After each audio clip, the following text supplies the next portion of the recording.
Could I break start now, or do you want to wait? Sure. I'm ready to start. I'm good to go. Alright, thank you. So the presentation is on an overlapping spheres model for cell-cell interaction, which is kind of a wordy title. So we're going to start in the obvious place, which is the model itself. So the model is called the overlapping spheres model, which means that the cells are represented by spheres. They're, probably the simplest representation we can come up with, which is they've got a position, they've got a radius, and also for the purposes of some of the cell sorting experiments we're doing later, they have a colour, which is light green or dark green. So that's what the cells are defined as. Next step is how do they move. It's not a very good model of cell dynamics, they don't have any dynamics.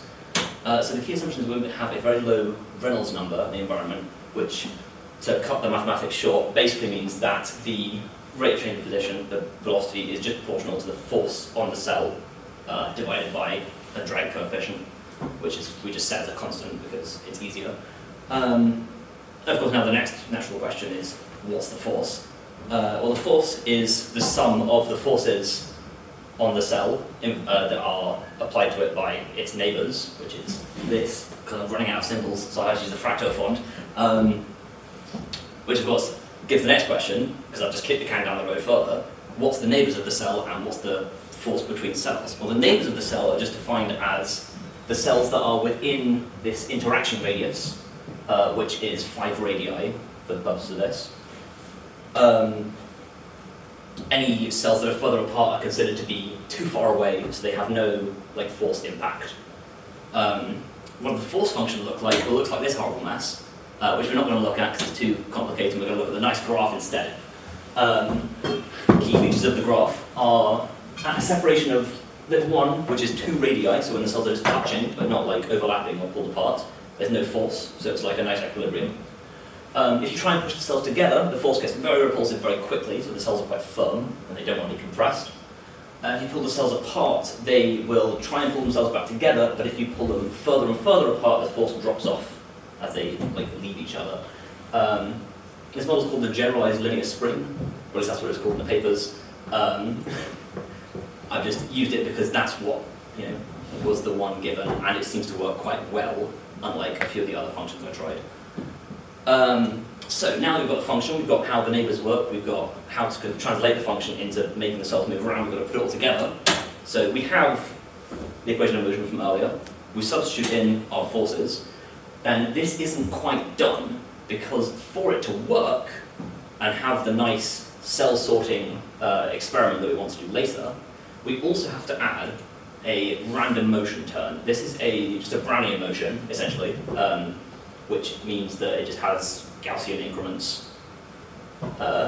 There's not a lot of detail that needs to be gone into on the Brownian motion, I think, beyond just that it's there and adds random motion. And finally, this is a continuous time model, which means that we can't just plug this into a computer and have it go, usually. So we're going to do an approximation scheme. The approximation scheme we're going to use is called the Euler-Maruyama scheme, which is very simple. We just take all the d's, turn them into deltas. Turns out this actually works. Valid mathematics. I've proved it in the paper, but I'm not going to go into the details. And this is, now you've got this. This tells you how to compute the model. So now we've got this.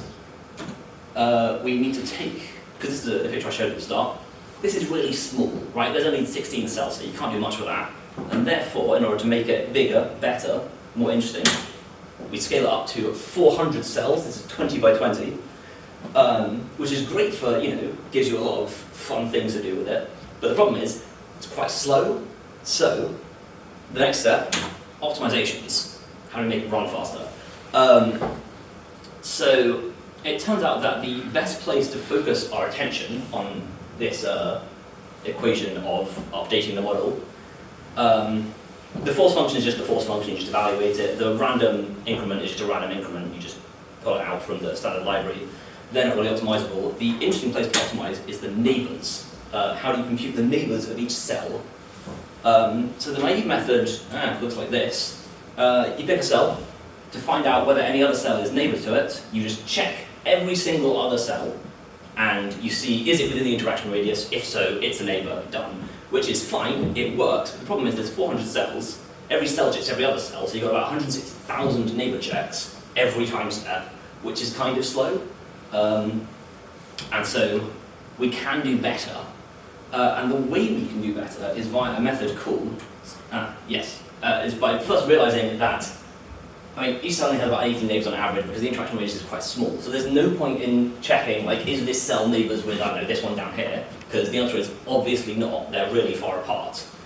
And a way to translate this into actual, executable code is by using a method called spatial partitioning, where we partition the space, surprisingly.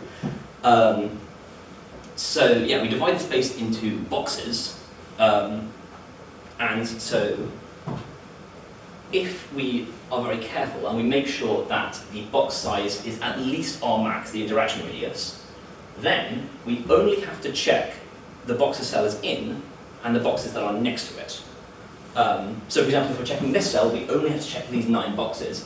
Any further away box, let me demonstrate with a different cell, any cell in a further away box is guaranteed to have its center be at least Rmax away, because of how we've sized the boxes. We only have to check these 9, we don't have to check any of the rest of the cells, which is a great speed up. It means we go from about 160,000 comparisons to about 22,000, which is about a 7 and a bit time speed up, which is great, but we can go even better. And the way we can go even better is as follows. So in this house, we obey Newton's third law, which means that the force function is symmetric. The force exerted by cell I on cell j is opposite to and equal to the force exerted by j on I, which means that we only actually have to work out one of them because it's the same. So currently we're working out, for every pair of cells, we're computing it for ij and we're computing it for ji. If we can work out a smart way to pick the pairs of cells so that we only ever get one arrangement, and we don't miss any, we don't double count any, then we can do half as much computation, so we can run the model twice as fast. And the way we do that is by being smart about which boxes we pick. So instead of picking all 9 boxes, we only pick half of the surrounding boxes. So the way this works is so first of all the edge boxes, because they're the interesting case. So this red cell will check this orange cell, because the orange cell is within its boxes, because it checks the box to the right but not the box to the left. But when it comes to the orange cell's turn, the orange cell will check these boxes, which doesn't include the red cell, because it doesn't check to the right, sorry, to the left, it only checks to the right. And you get similar behavior for cells check downwards but not upwards, they check bottom right but not top left, etc. And that ensures that for the neighbouring boxes at least, you only ever get one arrangement of every pair. For ones in the same box, it's a bit less sophisticated. It's just I've numbered all the cells 1 to 400, and you only work out the force function if your number is higher than their number, which it's less computationally interesting, but it works fine. This cuts you down to about half again, so about 11,000 neighbor checks, which is a pretty big improvement. So overall, we've gone from about 160,000 to about 11,000, so overall speed up about 14.5 times, but more importantly, we've taken it from an n-squared algorithm to an ON algorithm. There's a caveat there, we'll get into that. Briefly, ON squared versus ON means that the first naive algorithm will take a number of iterations or a number of neighbor checks that is proportional to the square of the number of cells, whereas this one is proportional to the number of cells. The caveat there is you have to have sensible cell arrangements. You can't have all your cells collapse into a single point, which generally doesn't happen with this force function, but with other force functions it is a risk. And the reason it's ON, if I go back, is that there's a limited number of cells inside each box because the cells are quite firm. You're only checking about 5 boxes per cell. That's a constant number of checks per cell, so it's an ON algorithm, which is great. So that is about all the interesting optimizations we can do when we're doing it under this particular approximation scheme, which, as I mentioned earlier, is the Euler-Maruyama approximation scheme. So what if we did a different approximation scheme? So first of all, I'm going to slightly change the notation for simplicity because I don't want to be writing this big force function sum all the time, so we're going to get rid of that and change it to just a function of the position. We're going to get rid of the i's as well, just because it makes it smaller. So this is now our equation. This is a classic stochastic differential equation, this is fine.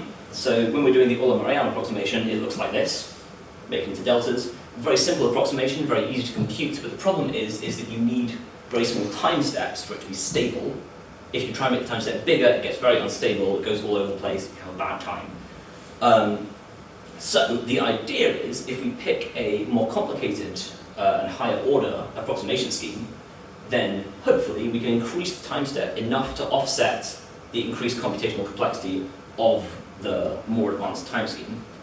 So what we're going to do is we are actually going to get rid of this random motion term, because the case for stochastic differential equations is actually a lot harder, which I'll get back to. So we're looking at just the autonomous deterministic case, where we have the rate of change of position is a function of the position. Very simple. So an approximation scheme looks like this. We say that our first iteration, y0, is just the starting position. And then to get our next position, we just do some function to the previous position.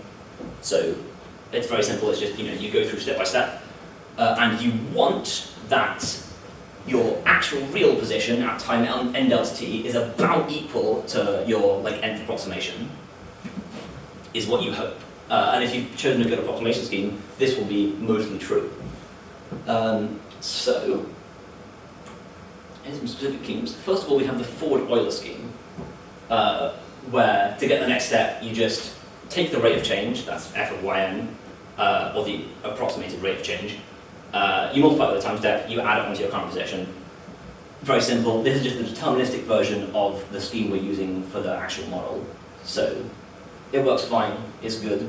But as I've mentioned, it requires quite small time steps to work properly. So, slightly more advanced version, the midpoint method, where instead of just evaluating at yn, we sort of approximate how far it'll be when you're about halfway and check there instead. And this is a better method. It will, as well as admitting slightly larger time steps, it also converges faster, which I'm not getting into in this, but I go into in the paper. So, but I don't have time to get into it, unfortunately. And then our final tier of deterministic schemes is the Runge-Kutta method, where we evaluate the function a total of 4 times and add them all together with a bunch of coefficients. And it's sort of a lot to look at, but in concept it's fairly simple, and you just evaluate it and it should converge quite quickly, which is nice. So, the important part for the purpose of optimization is forward Euler requires 1 computation of our function, which is, so this is our force function, our neighbours computation, etc. Per time step. The midpoint method requires 2, and the Runge-Kutta method requires 4 computations per time step. So, if we want to actually have a faster computation of the model, then we need the midpoint method to accept, to be able to run with a time step that's twice as big, or for the Runge-Kutta method to run with a time step that's 4 times as big, because the main computational load is evaluating f.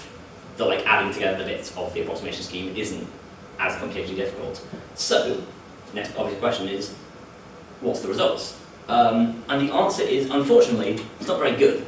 So, the forward Euler method, you can run with a maximum time step of about 0.006. Any more than that, very unstable, have a bad time. Midpoint method, you get about 0.008, and Runge-Kutta you get 0.01. So you do get an improvement. You can run with bigger time steps, but the problem is that the bigger time steps don't actually give you any advantage in terms of how fast you can compute the model. So if you're looking for make the model go faster, this is not a good avenue of investigation. If you're looking for faster convergence, it might be, but that's not something I've done for the presentation. So, previously I mentioned the SDE case is much harder. So, here's the first order approximation. By a first order approximation, what I essentially mean is that the error of your approximation, as in the difference between your approximated value and the real true value, is approximately proportional to the time step in a first order one. So your forward order method looks like this. If you want to change the stochastic case, you literally just add a Gaussian variable. It's that easy. So it's very nice, very simple. Say you want to do a second order approximation. In the deterministic case, it's pretty simple. Midpoint method, you just added a bit of extra computation, quite straightforward.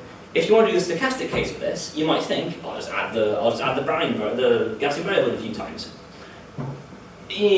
Doesn't quite work. I mean, like, it'll get you similarly useful results, but like they won't be quite mathematically valid, so like I wouldn't. Instead, you've got to go and look up some books, and you've got to find the explicit order 2.0 strong scheme for additive noise due to Chang, which looks like this. It's a horrible mess. You don't want to look at it. It's very long. And also it requires you to approximate this big stochastic integral with about 15 iterations every single time step, so it's very slow. So overall, yeah, given that the deterministic schemes don't help for optimization, this definitely won't. So we found that we can optimize the execution of each individual time step, but we can't, as in by changing the force function, by optimizing the neighbor calculation, but we can't get any real benefit out of time schemes, unfortunately. So the next bit is, does the model converge? By which I mean, as we make the time step smaller and smaller, does our approximation converge to a single value? This is a slight abuse of notation, but it's fine. We're using essentially the L-squared distance between things to measure convergence, which basically means I've numbered each of the cells, I've taken the distance from the cell to the other cell, taken the Euclidean distance, squared it, add them all up, take the square root, L-squared distance, you know and love it, it works fine. The other thing is you have to ensure that the Brownian motion is the same every time, which is an interesting technical challenge because you're sampling it at multiple resolutions, which I've done, but I can't explain how because time. So, to illustrate, here's so the conclusion there is that overall the model is simply too chaotic to converge, and further evidence for it being chaos specifically rather than any other facet of the model is that here's the same simulation except this time I've only run 4 cells, a bunch of different time steps, and you can see that it stays very consistent the whole time, well only 50 hours, but the whole time, because it's not like it's doing much, there's only 4 cells. And the error decreases as you increase the time resolution, which is what you'd expect. I also plotted this effect. It's a bit wiggly because I've only plotted the final thing, and since it's randomly wiggling a little bit, these will be slightly out of place. But you can see that essentially the accuracy goes up as the time resolution goes up, which is the important thing. So yeah, overall the conclusion from that is that the full model is just too chaotic to converge very well. But the schemes and mathematics used to model it were sound. So, in conclusion, we can optimize the execution of the model mainly by optimizing the computation of neighbors. Doing different time schemes isn't really a useful avenue of experimentation if you're going for a faster model. And the full 400 cell sorting model is too chaotic to converge in the full experiment. It doesn't really work very well. And that's it. Thank you very much. So I guess I have 2 questions. So when you do the Euler-Maruyama scheme, so you mentioned, didn't you, that when you're thinking about a deterministic problem, so it's just Euler, then it's ordered delta t method. Is that preserved when you switch to the stochastic case or not? So it is a first order method. The order of approximation schemes is slightly more complicated than the stochastic case, as far as I'm aware. I didn't look too strongly into this because Murray-Lawson, the deterministic case, said it's not really worth much exploration. Right.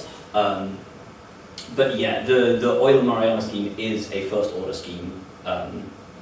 It's also a first order strong scheme, which means that it converges properly.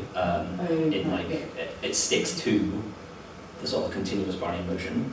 Yeah, so I suppose that's the other question, isn't it? So what are you really interested in? Because you showed us a simulation, but that was for one particular Brownian motion.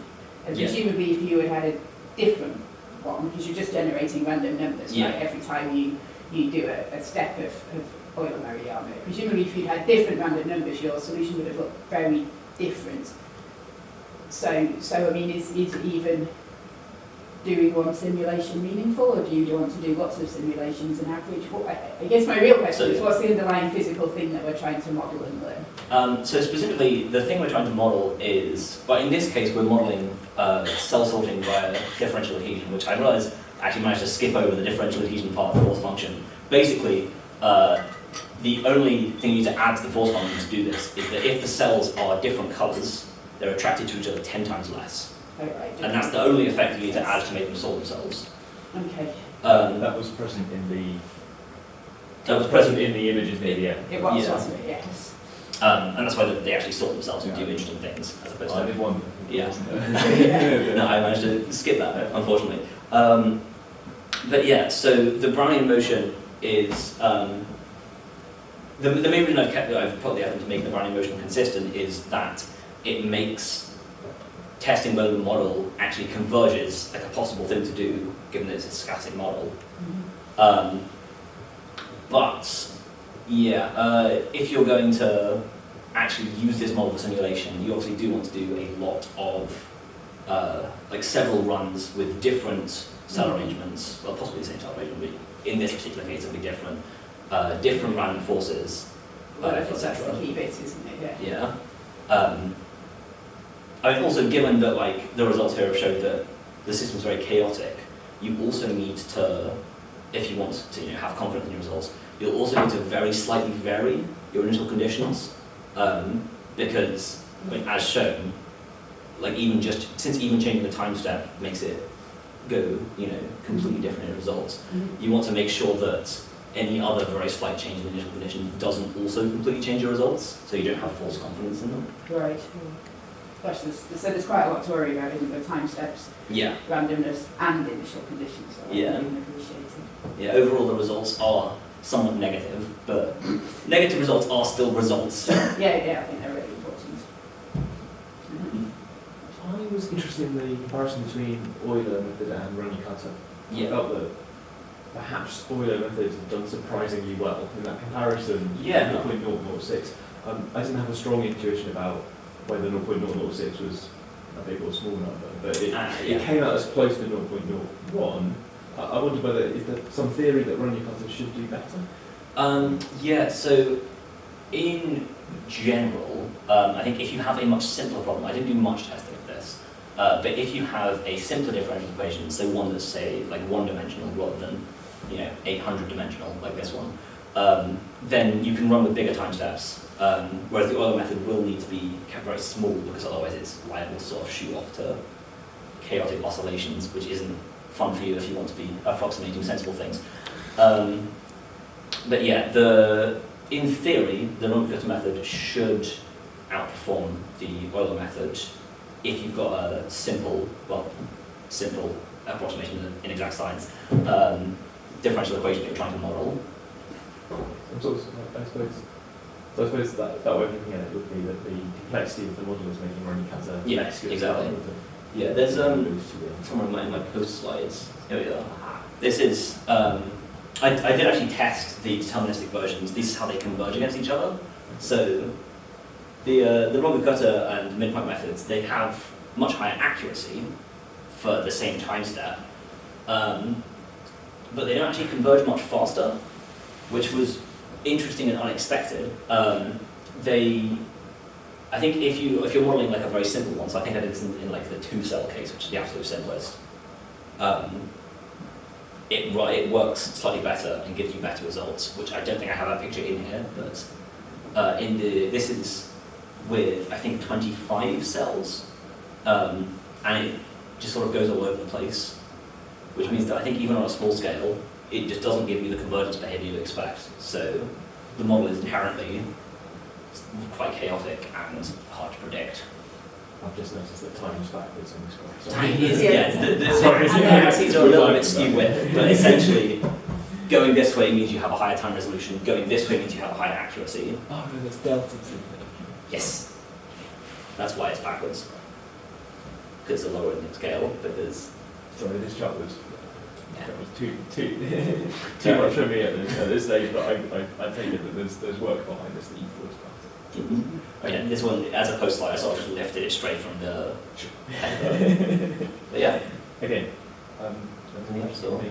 Okay, I think we should probably wrap up then, shouldn't we? Thanks very Thank you very much. much. Thank you. Escape from presentation, recruit member six from whichever force was in. And enjoy the rest of the day. Mhm.